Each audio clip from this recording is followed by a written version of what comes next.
প্রথমবার রাজনীতির ময়দানে প্রথমবারেই জয়ী রচনা বন্দ্যোপাধ্যায়। অষ্টাদশ লোকসভা নির্বাচনে হুগলি লোকসভা কেন্দ্রে তৃণমূলের প্রার্থী হয়ে দাঁড়ান রচনা। প্রায় 3 মাস ধরে লাগাতার প্রচার। গোটা প্রচার জুড়েই কখনো ধোঁয়া দেখেছেন, কখনো সিঙ্গুরের দই খেয়ে সেখানকার গরুর প্রশংসায় পঞ্চমুখ। সমাজ মাধ্যম জুড়ে তাকে নিয়ে মিমের বন্যা। জেতার পর সেই মিম প্রস্তুতকারকদেরই ধন্যবাদ জানালেন তিনি। রচনা নিজেও জানেন গোটা প্রচার পর্ব জুড়ে তাকে নিয়ে তৈরি হয়েছে ঢালাও মিম, চলছে ঠাট্টাও। জেতার পর রচনা বলেন, আমি তো তাদের দোষ দিচ্ছি না, তাদের রুটি রোজগারের জায়গা। এই মিমের মাধ্যমে প্রচারটা পেয়েছি তা আমার পক্ষেই গিয়েছে, কারণ যে কোনো ধরনের প্রচারই কিন্তু আসলে প্রচার। ওরা তো হাইপটা দিয়েছেন, তাতে সারা পৃথিবীর লোক জেনে গিয়েছে কে রচনা বন্দ্যোপাধ্যায়, আগামী পরিকল্পনা কি, জয়ের নেপথ্যে স্বামী প্রবাল বসুর ভূমিকা কতখানি, সেই সঙ্গে দিদি নাম্বার 1 শো এর ভবিষ্যৎ নিয়ে এক সংবাদ মাধ্যমের কাছে খোলসা করলেন রচনা। তিনি সংবাদ মাধ্যমে জানিয়েছেন যে তার ঘোর এখনো কাটেনি, হুগলিতেই রয়েছেন।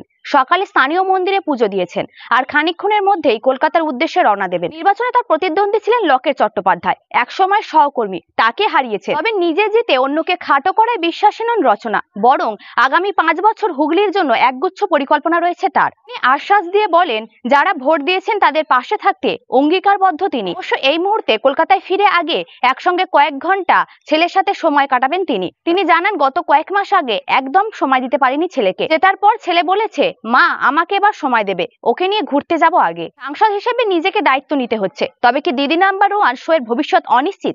খানিক অভয় দিয়ে রচনা জানালেন, কোনো দিকেই অসুবিধা হবে না, দুই দিকের দায়িত্বই পালন করবেন তিনি। হয়তো তার কষ্ট হবে, কিন্তু তিনি করতে পারবেন।